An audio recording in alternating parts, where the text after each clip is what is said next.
Hello, my name's Christian, an animator of Swirly Straw Studios. Animation. What is not to be said about it? Everywhere you look, you feel a sense of admiration of the medium. The genre, like every other, has been impactful towards audiences for over a century. It takes a lot of hard work and time to make it to its final form. To world build, to design characters, write a story, and it also takes a sense of courage and discovery. Over the previous years before my studio became its domain of creation of independent animation, I've always been a fan of many beloved animation studios. Let's talk about Pixar for this one. Pixar is a studio that takes the risk to discover an inner sense of story, world building, animation, and most importantly, emotion. And it all starts with the studio getting experimental. From its first film, Toy Story, Pixar was on the brink of fabricating what is to be the first ever CG animated film. They would then evolve to A Bug's Life. The studio then experimented on making a world set in a miniature proportion through the lens of insect characters. We would jump to The Incredibles. The studio took beyond abundance of what would it be like to write a family of superheroes in a world of action, to what would be my personal favorite Pixar film of all time, WALL-E. A world through the photorealistic lens of a robot experiencing human emotion. Years later, we got to 2015. We received what would become one of their most emotional packaged movies, Inside Out. A film that dominated the year of being the best animated feature that tackled a story with literal emotions jumping into your soul, bringing out the emotions you could never hold in as you watch. Enough that made me burst into tears ever, and only ever so far in a movie theater. Now don't get me wrong, Coco, Onward, Soul, Luca, I got very teary-eyed, but it takes more to get my sadness and joy to create a massive emotion explosion in my brain. However, as time went by for Inside Out to achieve its goal of being one of the highest grossing films in the mid-2010s, there was another Pixar film that followed along that same year, and it became another favorite of mine, The Good Dinosaur. You have got to be frickin' kidding me. Yes, I know. Why? Why would a human being ever consider this film as something to be admired next to films like Inside Out and WALL-E? I've known for a long time how the film managed to be the most hated, the most bombed of Pixar, the most boring, that there was nothing it has accomplished. Of course, I am the black sheep of Pixar and animation fans, and making this video had me skeptical on how viewers would see my opinion. It's no surprise that I wouldn't have allies to support me. But it's because how a film touches my heart, it makes me appreciate and understand its worth and value than expected. And 10 years later now, it's still a classic to me. Let's get into what The Good Dinosaur was and how it became to be. What if the asteroid didn't hit the dinosaurs? The film was a bumpy ride during production. It tackled quite a lot of experimentation and could have been something completely different from the get-go. Its original director, Bob Peterson, said, and I quote, "It's time to do a movie where you get to know the dinosaur.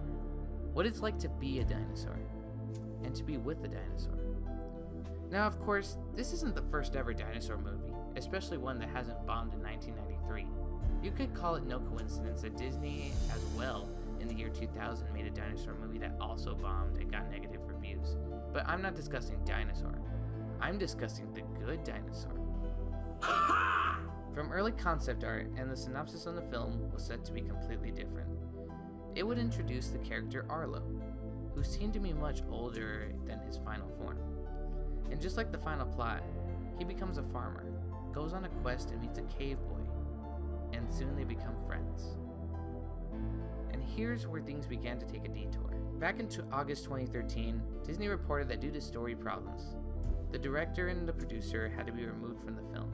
According to news reports, the studio was looking for a new director that would put the film back on track, while still attempting to release the film in 2014. Ed Catmull, Pixar's president, confirmed to Los Angeles Times saying, and I quote, "All directors get really deep in their film.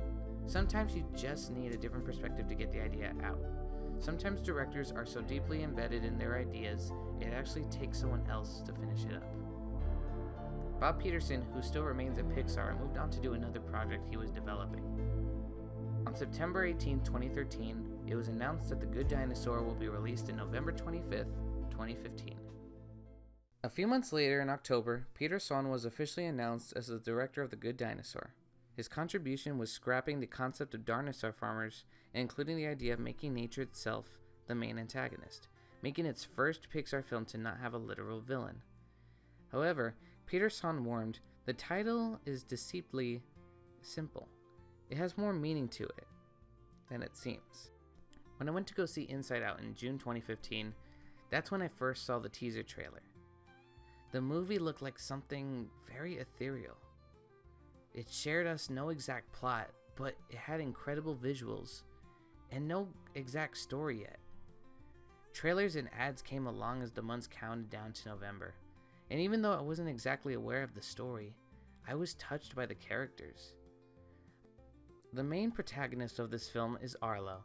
Now before we move on, yes, the dinosaurs are quote-unquote cartoony, which was Bob Peterson's intention. I know it's a throw-off compared to how photorealistic the world is around them, which we'll get to soon. But it's quite interesting how different structures of animation interact. Just because certain characters are designed non-realistic, they're still expressive and modeled accurately based on their anatomy. We also see Henry, his father. He plays a loving, supportive parent role in this film. What he says is an accurate point to not let your fear weaken you. Now in this personal case, around this time this film was released, I had a massive fear of storms. The intensity, the unexpected forces that lie within the sky that could impact your nerves.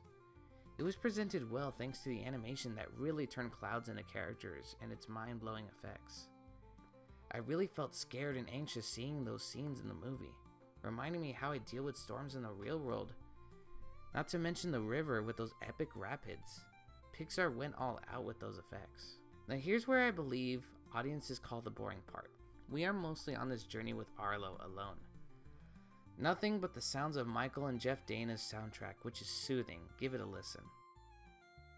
We watch this character go on a journey, struggling to find his way, find food, getting his leg stuck, which hangs on for a good amount of time as if I were a kid in the same situation. I'd react hopelessly like Arlo here. However, he's not alone. He comes across Spot. We get to see our first human character in this movie. We notice that he helps him throughout his predicament. Yes, it's all performed as expected from a lonely character who keeps to himself as he survives, interacting with the one primal companion he has, but we get to see how their relationship grows. Spot being loyal to Arlo like a dog, which makes this movie a whole boy and dog story. The journey may sound small, but it's grand with a set of an amazing mountain range in the west, in which the team did amazing landscape research and did so much simulation to make the water feel natural and epic along with the weather, using great cloud effects. The team then got to build this entire landscape environment we never seen in previous Pixar films. World building is a huge challenge for films, to put a lot of depth into how it stands and how the characters coexist with it. We could definitely visit places like this in California or Wyoming. This to me is seeing the world as a character, nature per se, changing itself around our protagonist who is also changing his perspective on it. Not to say I wouldn't go to the land of the dead from Coco or the great before from Soul, but come on, it's like looking out a window. The trees, the water, the wildlife, the clouds, the weather. I felt like I was hiking along with Arlo. Also, this is the first ever Pixar movie to have a high on drug sequence. Yes, it may seem unnecessary, but Pixar wanted to try what being high might look like, even if it is with fruit. It gets trippy as it could, but come on, what do you expect for there to be marshmallow robots and flying donuts in the skies around them?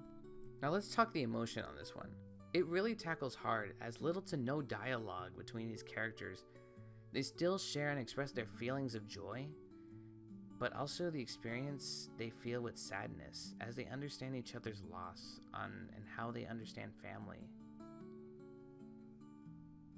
Now, even though we haven't seen other dinosaurs in this video yet, that doesn't mean they're not in this movie. I mean, it's amazing how far we get to see more species. I mean, in their world, it's been 1 billion years since what were expected to be the Jurassic period.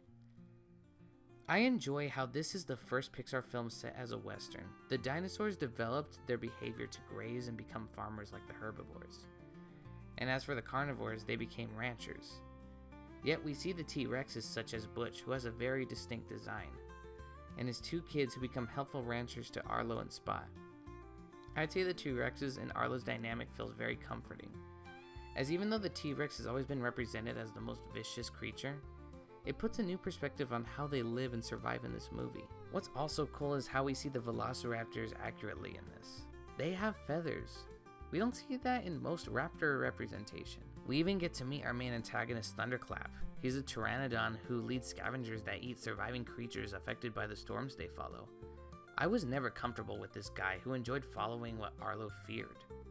Now let's talk about the film's message about fear. Fear in my perspective was never represented enough around the time before I saw this movie. I was always taught in movies or just in life in general to just be brave or just be confident, but that didn't seem enough for me to understand why my fears existed. I too get scared. A lot of us get scared. We don't know how we'll survive certain events or obstacles that would make us worry about our lives that keep us from becoming our best selves. It takes the first step to grow out of it, and it can be done no matter how small your confidence is, or with the support from friends and loved ones. Arlo is a child who lost his father due to his fears. He is alone, having difficulty adapting into the environment around him. The moments from this movie I remember most are from almost everything. The scenes give such an impact, with or without dialogue. Scenes that go on minutes followed by a Michael and Jeff score are soothing.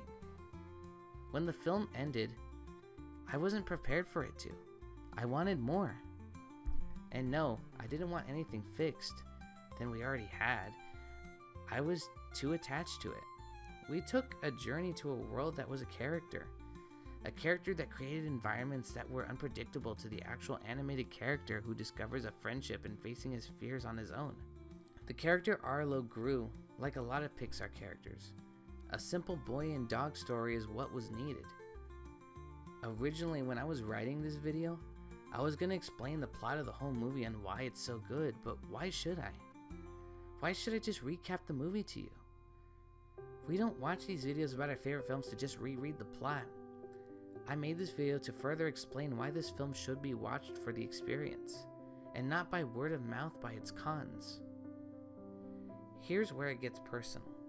Watching this movie made me feel so relaxed. It was like watching a nature documentary with characters. I was turning 18 at the time the movie came out. It almost felt like my childlike innocence held onto this movie as I became an adult. Now don't get me wrong, Coco, Luca, Turning Red, those movies bring my childlike innocence back as they were also movies starring kids. But The Good Dinosaur was the first to have a kid protagonist. Every scene made me feel comfortable, scared, sad, and hopeful. I revisit this movie almost every fall of the year, giving me a refreshing sense of gratitude on how epic life outside can be challenging but also wonderful.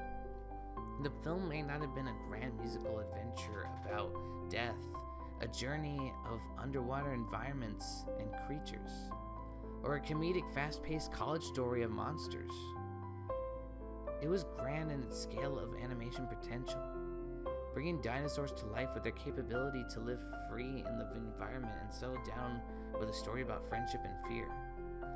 The film, in my perspective, accomplished my view of facing challenges we can't get rid of, which is fear itself, only to get through it. We've been introduced to Pixar's first dinosaurs. Rex is a toy. We see a new kind of way on how they live and behave. Peter Sohn finished this film off to its potential. In an interview, he mentioned the film wasn't his favorite, but is proud that he and his team went through to complete the film together.